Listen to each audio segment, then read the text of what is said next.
Hello दोस्तों, आपका स्वागत है हमारे चैनल सुपर परफेक्ट क्लासेस में। आज की वीडियो में हम क्लास 9 का साइंस का मॉडल सेट 3 का कंप्लीट सॉल्यूशन कराने वाले हैं। तो चलिए क्वेश्चन की ओर बढ़ते हैं। पहला क्वेश्चन देखते हैं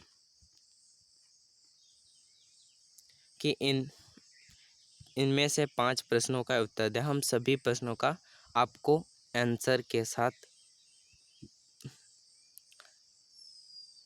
तो पहला क्वेश्चन देखते हैं कि एक वॉट को परिभाषित कीजिए और हॉर्स पावर और वाट के बीच संबंध बताइए। तो यहाँ पे जो नहीं होगा, जब यहाँ पे जब होगा, जब 1 सेकंड में 1 जूल कार्य करता है तो उसे 1 वाट कहते हैं। यानी कि पावर बराबर W/T, यानी कि वर्क बटे टाइम, समय। माने कि आप जो भी कार्य करते हैं 1 सेकंड में आप 1 जूल कार्य करते हैं तो आपका माना जाएगा 1 वाट कहते हैं। और संबंध क्या है? 1 हॉर्स पावर बराबर 746 वाट होता है। आप ये लिख देंगे, आपको 2 नंबर पक्का मिल जाएगा।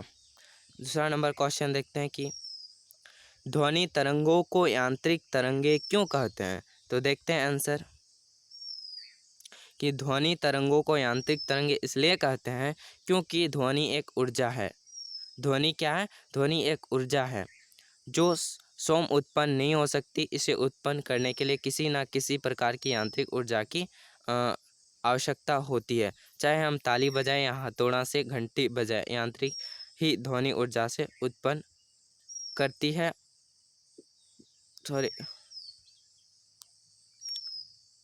उत्पन्न करती है जो तरंगों के रूप में आगे बढ़ती है। यानी कि हम लोग कुछ भी करें, ध्वनि एक ऊर्जा है और स्वयं उत्पन्न नहीं होता, हम लोग उत्पन्न करते हैं। हम लोग किसी ना किसी क्रियाकलाप के द्वारा करते हैं, जैसे चुटकी बजाते हैं, थप्पड़ किसी को मारते हैं। इस प्रकार ध्वनि ऊर्जा यांत्रिक ऊर्जा में बदल जाता है, उसी को ही यांत्रिक तरंगे कहते हैं।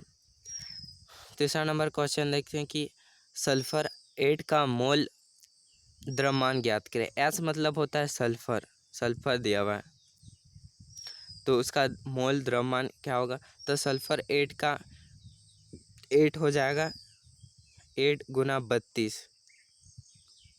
मोल द्रव्यमान में चेंज करने के लिए 32 को से गुना करना पड़ेगा तो 256 यूनिफाइड हो जाएगा। और इसको भी आप 256 ग्राम भी लिख सकते हैं। इसका राइट आंसर हो जाएगा। चौथा नंबर क्वेश्चन देखते हैं कि 1 यूनिफाइड हाइड्रोजन, यू को यूनिफाइड बोलते हैं और हिंदी में पता नहीं, हमको अभी पता नहीं एग्जैक्ट। 1 यूनिफाइड हाइड्रोजन तथा 1 ग्राम हाइड्रोजन में परमाणु की संख्या कितनी होगी। तो उसका आंसर हो जाएगा 6.022 गुना 10⁻23। इसका आंसर हो जाएगा। याद रखना गाइस, ये बहुत ही अवग्रहो संख्या भी यही तो है। आप लोग प्रत्येक सेट 1 सेट 2 में देखिए, ये बहुत ही सब क्वेश्चन में कहीं ना कहीं से रिलेट क्या हुआ क्वेश्चन था। 5 नंबर क्वेश्चन देखते हैं कि सोडियम प्लस का इलेक्ट्रॉनिक विन्यास और संयोजी इलेक्ट्रॉन की संख्या बताइए। तो इलेक्ट्रॉन सोडियम का कितना होता है? परमाणु संख्या 2, 8 और 1। Na+ बोल रहा है तो Na+ एक चल जाएगा, मतलब N+ है तो एक किसी को दे दिया होगा तो दे दिया तो इसके पास क्या बचा है? 2, 8। 2, 8 इसका जो इलेक्ट्रॉनिक परमाणु संख्या हो जाएगा 10 और एन पर इलेक्ट्रॉनिक विन्यास हो जाए 2, 8। काहे कि एक किसी के साथ अभिक्रिया करके वह चला जाता है, जैसे क्लोरीन के साथ उसके साथ चला जाता है, इसलिए क्लोरीन को Cl- लिखते हैं। और संयोजी इलेक्ट्रॉन क्या हो जाएगा? 8 हो जाएगा। बाहरी कक्षा में जो है उसी को संयोजी इलेक्ट्रॉन कहते हैं। और 6 नंबर क्वेश्चन देखते हैं कि मलेरिया नामक बीमारी किस मच्छर के काटने से होती है। तो मलेरिया जो होता है मादा एनाफिलीज मच्छर को के काटने से मलेरिया नामक बीमारी होता है। 7वां नंबर क्वेश्चन है कि 2 असंक्रामक रोगों के नाम लिखिए। तो क्या आंसर हो जाएगा? गठिया, मधुमेह, आंत, बहुत सारा नाम है। इनमें से आप जो कुछ भी आपके अनुसार आपको याद है आप लिख दीजिएगा। असंक्रामक रोग हम लिख दिए हैं गठिया और मधुमेह। 8 नंबर क्वेश्चन देखिए, यह न्यूमेरिकल से दिया हुआ है कि एक लैंप 10 सेकंड में 1000 जूल विद्युत ऊर्जा की खपत करता है, इसकी शक्ति क्या है? यानी कि एक नंबर में 1 वाट पावर बराबर क्या होता है? W/T होता है कि नहीं? Work by joule. 1 सेकंड में 1 जूल कार्य करने पर कार्य हो तो उसे 1 वाट कहते हैं। उसी प्रकार ये भी न्यूमेरिकल से ही दिया हुआ है। तो विद्युत ऊर्जा वाट 100 जूल दिया हुआ है और समय t 10 सेकेंड दिया है। शक्ति निकालना है तो शक्ति बराबर क्या होता है? W/T, वर्क बटे जूल, सॉरी समय। तो यही लिख दिया। इसका मतलब W/T, इसका मतलब ये होता है, ये भागा में है, ये भागा में है। इसको ऐसे लिखेंगे। अगर ये वाला दिया रहेगा हम दिए हैं तो W/T इस प्रकार लिखिएगा। तो मान बिठा दीजिए। वर्क 1000 दिया हुआ है और इसके बाद 10 सेकेंड है। इसको 10 काट दिए, 100 बचा तो 100 वाट आंसर हो जाएगा। आपका राइट आंसर 100 वाट आंसर हो जाएगा। 9 नंबर क्वेश्चन है कि तरंग दैर्ध्य, यहाँ पे तरंग दैर्ध्य को परिभाषित कीजिए। इसे कैसे निरूपित किया जाता है तथा इसका SI मात्रक लिखिए। तो तरंग दैर्ध्य बहुत ही इंपॉर्टेंट क्वेश्चन है। हर एक सीट में तरंग दैर्ध्य अनुप्रस्थ तरंग दिया ही हुआ है, तो इसको जरूर से याद कर लेना है। तो तरंग दैर्ध्य किसे कहते हैं देखते हैं। 2 क्रमागत संपीड़नों और 2 क्रमागत विलयनों के बीच की दूरी को तरंग दैर्ध्य कहते हैं। यानी कि ये जो है, ये जो इन बीच की दूरी को ही, ये बीच की दूरी को ही हम लोग तरंग दैर्ध्य कहते हैं। समझ गए होंगे कि इसे लैम्डा से निरूपित करते हैं। लैम्डा इस प्रकार लिखते हैं और इसका SI मात्रक क्या होता है? मीटर होता है। इसका SI मात्रक मीटर होता है। 10 नंबर क्वेश्चन कि 8 ग्राम ऑक्सीजन में अणुओं की संख्या ज्ञात कीजिए। तो क्या हो जाएगा? ये फॉर्मूला होता है अणुओं की संख्या यानी कि N बराबर हो जाएगा दिया गया द्रव्यमान छोटा m से डिनोट करते हैं और मोलर द्रव्यमान को बड़ा M से गुना अवग्रहों संख्या, अवग्रहों से को NO लिखते हैं। तो क्या है? दिया गया द्रव्यमान 8 ग्राम दिया हुआ है। ऑक्सीजन में मोलर द्रव्यमान क्या हो जाएगा? O2 है, इसलिए 2 गुना 16 हो जाएगा। देखिए 8 ग्राम को 2 गो अणु है तो 16 हो जाएगा और 2 से गुना कर दीजिएगा तो 32 ग्राम इसका मोलर द्रव्यमान होता है। तो अणुओं की संख्या बराबर क्या होगा? मोल दिया गया द्रव्यमान बटे मोलर द्रव्यमान गुना अवग्रहों संख्या। तो दिया गया मोलर द्रव्यमान दिया 8 और मोलर द्रव्यमान बैठा दिए 32 और गुना ये अवग्रहों संख्या 6.022 गुना 10⁻23 और इसको काटे तो 8 से काटे तो 1/4 हुआ और इसके बाद इसको 6.022 गुना 22/4 से इसको भागा कर दिए, इतना आया और 10⁻23 लिख दिए। 1.505 गुना 10⁻23 इसका राइट आंसर हो जाएगा। 11 नंबर क्वेश्चन देखते हैं कि निम्नलिखित के द्रव्यमान ज्ञात करें। पहला हो जाएगा 5 मोल N परमाणु। N मतलब नाइट्रोजन दिया हुआ है और 3.011 गुना 10⁻23 नाइट्रोजन परमाणु। तो इसका द्रव्यमान ज्ञात करना है। तो पहला नंबर देखते हैं कि मोल संख्या 5 दिया हुआ है।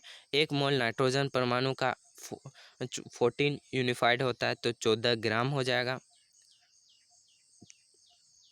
मोल संख्या बराबर क्या होता है? दिया गया द्रव्यमान बट्टे मोलर द्रव्यमान। तो मोल संख्या 5 दिया हुआ है और द्रव्यमान नहीं दिया हुआ, मोलर द्रव्यमान 14 दिया हुआ है। तो इसको बैठा दीजिए, क्रॉस मल्टीपल कर दिए m से इधर का इधर m, इसका m बराबर हो जाएगा 5 गुना 14 बराबर 70 ग्राम। इसका राइट आंसर हो जाएगा। और बी नंबर हो जाएगा देखते हैं कि कणों की संख्या 3.011 गुना 10⁻23। तो नाइट्रोजन का मोलर द्रव्यमान 14 ग्राम दिया हुआ है। कणों की संख्या ज्ञात करना, सॉरी, इसमें द्रव्यमान ज्ञात करना है। तो कणों की संख्या तो दिया हुआ है, बराबर द्रव्यमान बटे मोलर द्रव्यमान गुना अवगाह्रो संख्या।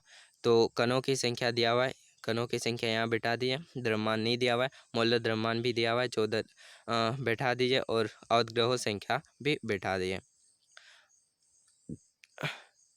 एम को इधर लाए के बाद 6.022 गुना 10⁻23 को इधर लाए और एम को उसी साइड रख दिए, और हम उल्टा करके लिखे हैं तो आप लोग समझ गए होंगे।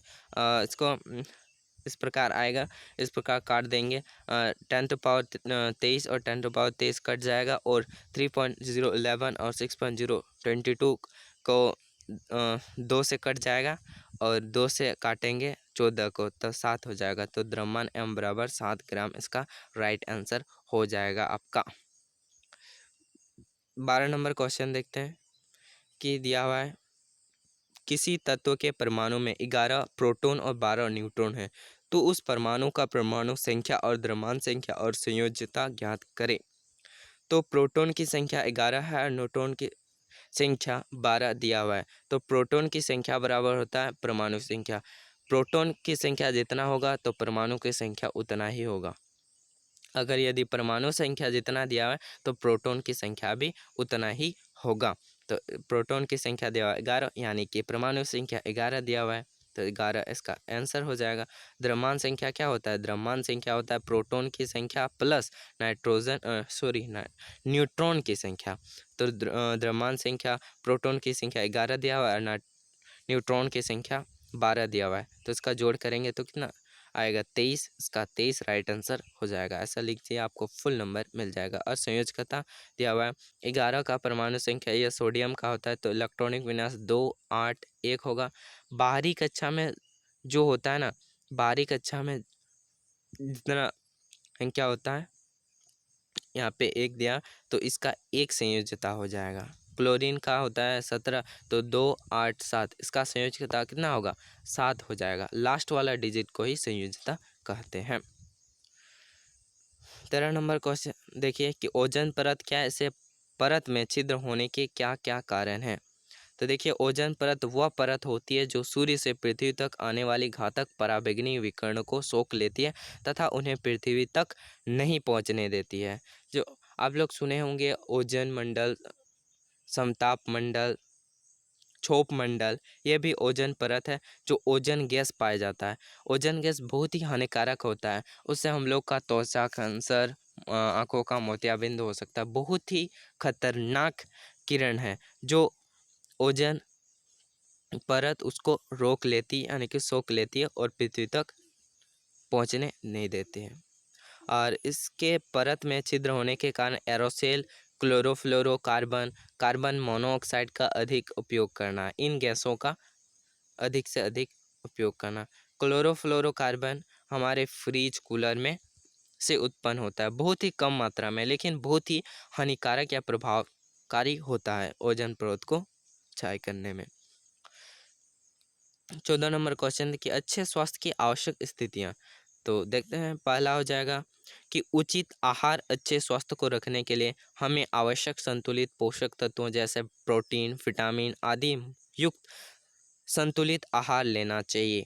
आप लोग एकदम संतुलित आहार नहीं लेंगे तो आपको बीमार पड़ सकता है, हो सकता है। आप प्रोटीन विटामिन लेंगे तो इसके कमी से और रोग हो सकता है। जैसे विटामिन ए के कमी से रतौंधी, बी के कमी से बेरी, वैसे विटामिन कमी के साथ भी रोग हो सकता है। इसलिए अच्छे स्वास्थ्य के लिए संतुलित आहार और विटामिन सब, प्रोटीन सब संतुलित आहार लेना ही पड़ता है। और दूसरा हो जाएगा, भोजन खाने से पहले शौचालय जाने के बाद हमारे हाथ साबुन और पानी से अच्छी तरह से धोना चाहिए। यानी कि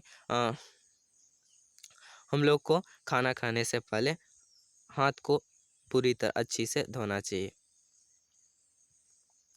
तीसरा हो जाएगा कि भोजन मक्खियों और अन्य कीड़ों की पहुंच से दूर रखा जाना चाहिए। यानी कि आप जो खाना रखते हैं उसको सुरक्षित रखिए ताकि आपको बीमारी ना पड़े। मच्छर वहाँ पे बैठ जाता है तो आपको उसमें बीमारी हो सकता है, इसलिए बोल रहा है मक्खियों और अन्य कीड़ों से भोजन को दूर जरूर करें। 15 नंबर क्वेश्चन देखते हैं कि जब किसी वस्तु पर लगने वाला बल उसके विस्थापन की दिशा में हो तो किए गए कार्य का व्यंजक लिखिए। तो इसका क्या हो जाएगा, कार्य बराबर बल गुना विस्थापन होता है, तो W बराबर F गुना S इसका आंसर हो जाएगा, आपको 1 नंबर मिल जाएगा।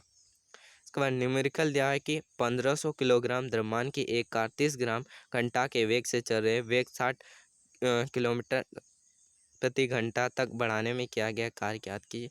ये बहुत ही बड़ा क्वेश्चन है, फिर भी हम बताएंगे। एक पेज वाला क्वेश्चन है, हम बनाए हैं। चलिए हल आपको दिखाते हैं। तो कार का द्रव्यमान m बराबर 500 kg दिया है और कार का आरंभिक वेग u बराबर 30 किलोमीटर पर आवर भी दिया है।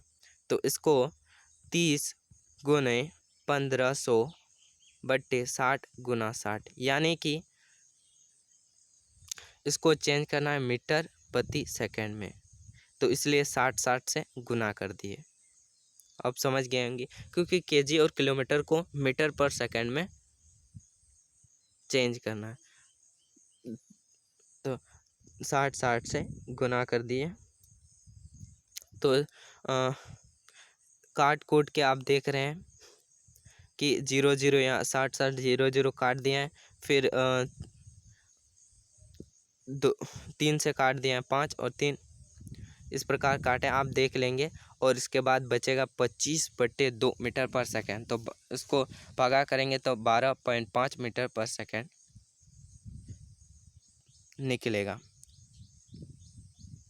और इसी प्रकार हम लोग कार का अंतिम वेग 60 किलोमीटर पर आवर है, वो ज्ञात करेंगे। तो इसका आ जाएगा, इसी प्रकार आपको करना है 60 गुना 1500, आप इसी प्रकार कर सकते हैं 60 गुना 1500 बट्टे 60 गुना 60, यानी कि हम इसको मीटर पर सेकंड में बदलना है, इसलिए 60 से गुना कर दिए हैं। अगर इसको काटेंगे 0 से 0 कट गया, 0 से 0 कट गया, फिर 3 से काटेंगे तो 2, यहाँ पे 5 हुआ, फिर यहाँ से 30 हो जाएगा, 2 से काटेंगे। इस प्रकार आप लोग काटिएगा ना तो 25 मीटर पर सेकंड आएगा। तो कार का प्रारंभिक गतिज ऊर्जा ज्ञात करना है। तो गतिज क्या हो जाएगा, 1/2 m u स्क्वायर भी होता है, v स्क्वायर भी होता है। तो 1/2 m का मान 15 से दिया हुआ है, रख दिए, और u का मान ज्ञात किए थे, ये रहा प्रारंभिक वेग 12.5, इसको लिख देंगे। तो इसको काट दिए, 2 से 70 से 50 आया, इसको गुना करेंगे तो क्या आएगा, इसका आ जाएगा 1,17,187, इतना आ जाएगा जूल, इतना जूल आ जाएगा, क्योंकि गतिज ऊर्जा का मात्रक जूल होता है। एक मिनट, इसको भी ऐसे गुना करेंगे तो ये आ जाएगा 4,68,750। तो क्या अब बोल रहा है कि कितना किया गया, तो अतः किया गया कार्य हो जाएगा, क्योंकि इसको माइनस करेंगे और इसको माइनस, इन दोनों को माइनस करेंगे तो हमारा आंसर मिल जाएगा। तो चलिए इसे घटाएंगे तो इसका आंसर आ जाएगा 3,51,563, इतना आ जाए, एक जूल आंसर आ जाएगा, कार्य इतना होगा।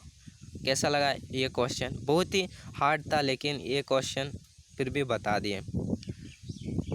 16 नंबर क्वेश्चन देखिए, अनुप्रस्थ तथा अनुदैर्ध्य तरंग में अंतर लिखिए। आप देखिए अनुदैर्ध्य अनुप्रस्थ तरंग हर एक सेट में दिया हुआ है, ये वेरी इंपॉर्टेंट क्वेश्चन है, तो आप लोग जरूर से ये क्वेश्चन कर लेना। तो हम लोग देखते हैं, आप लोग अंतर लिखिएगा जब ना, इधर अनुदैर्ध्य लिख दीजिएगा, अनुदैर्ध्य, फिर इधर अनुप्रस्थ तरंग लिखिएगा। हम इसमें लिखे हैं इसलिए लाइन बाय लाइन लिखे हैं। तो पहला हो जाएगा, लिख सकते हैं कि अनुदैर्ध्य तरंगों में कणों का कंपन करने की दिशा तरंग के संचरण दिशा के समांतर होती है, यानी कि इस प्रकार होता है। ये जो कंपन होता है ना, संचरण दिशा, इस प्रकार कंपन होता है। और यह दूसरा लिख सकते हैं कि यह सभी माध्यम में उत्पन्न करते हैं, मतलब वायु हो, ठोस और द्रव में, सभी माध्यम में उत्पन्न होता है। और तीसरा लिख सकते हैं अनुदैर्ध्य तरंग संपीड़न और विलयनों के रूप में संचरित होते हैं। अनुदैर्ध्य तरंग का अगर ई देखेंगे तो इस प्रकार ग्राफ होता है। और चौथा हो जाएगा ध्वनि तरंगे अनुदैर्ध्य तरंग होते हैं। इनमें से आपको कोई भी तीन लिख देना है, तीन लिख देना, आपका काम बन जाएगा। इसके बाद अनुप्रस्थ तरंग देखते हैं। अनुप्रस्थ तरंग में देखेंगे कि अनुप्रस्थ तरंगों में कणों के कंपन करने की दिशा तरंग संचरण दिशा के लंबवत होती है, यानी कि इस प्रकार होता है। यह ऋण और गर्त का निर्माण करते हैं। यह ऋण हुआ, ये गर्त, और यह जो दिशा होता है यह तरंग संचरण दिशा के लंबवत होता है। और इसमें जो माध्यम होता है यह केवल ठोस और द्रव में के ऊपरी सतह पर उत्पन्न होता है, बाकी में नहीं होता है। तीसरा हो जाएगा गैस में नहीं होता है। तीसरा अनुपस्थ तरंग शीर्ष और गर्त का संचालित करते हैं, जो बताया ऋण और गर्त का निर्माण करता है। और चौथा आ जाएगा इसका उदाहरण प्रकाश तरंगे अनुप्रस्थ तरंग। क्या प्रकाश तरंगे अनुप्रस्थ तरंग है। अनुदैर्ध्य तरंग क्या है, ध्वनि अनुदैर्ध्य तरंग है। इसके बाद कि अवस्रव ध्वनि, अवस्रव ध्वनि होता है 20 हर्ट्ज से कम, और पराध्वनि होता है 20,000 हर्ट्ज से अधिक। 20,000 हर्ट्ज को 20 के हर्ट्ज भी लिख सकते हैं, आपका मर्जी, दोनों सही है। 17 का एक लिख सकते हैं। ये है क्वेश्चन दिया हुआ है कि रदरफोर्ड का परमाणु का नाभिक मॉडल क्या था। तो इसका आंसर हो जाएगा रदरफोर्ड का परमाणु का नाभिक मॉडल। पहला है कि परमाणु के धनावेशित केंद्र को नाभिक कहते हैं, और एक परमाणु का संपूर्ण द्रव्यमान सभी नाभिक में विद्यमान होता है।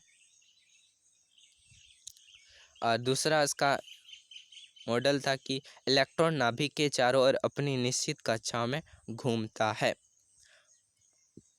और तीसरा था नाभिक का आकार परमाणु के आकार की अपेक्षा काफी छोटा होता है। बी नंबर क्वेश्चन है कि रदरफोर्ड के परमाणु मॉडल में क्या कमियां थी। नील्स बोर उनकी कमियों को दूर करने के लिए परमाणु का क्या नया मॉडल बताया। तो इसका आंसर हो जाएगा रदरफोर्ड के मॉडल में आई कमियों को दूर करने के लिए नील्स बोर ने इसी मॉडल में कुछ सुधार करते हुए परमाणु संरचना के बारे में निम्नलिखित अवधारणाएं प्रस्तुत की। पहला हो जाएगा कि इलेक्ट्रॉन केवल कुछ निश्चित कोषों में घूम सकते हैं, और जिन्हें इलेक्ट्रॉन का विविक्त कोष कहते हैं। ये उसका उल्टा बताया, यह नाभिक वो बताया नाभिक के निश्चित कोषों में घूमता है, और अ, नाभिक का विविक्त कोष होता है। लेकिन ये इलेक्ट्रॉन का बता दिया, इलेक्ट्रॉन निश्चित कोषों में घूम सकते हैं और इलेक्ट्रॉन विविक्त कोष कहा जाता है। ये वाला विविक्त कोष नहीं दिया हुआ था, इसके बदले में संपूर्ण द्रव्य नाभिक में ही विद्यमान होता है, ये बताया था।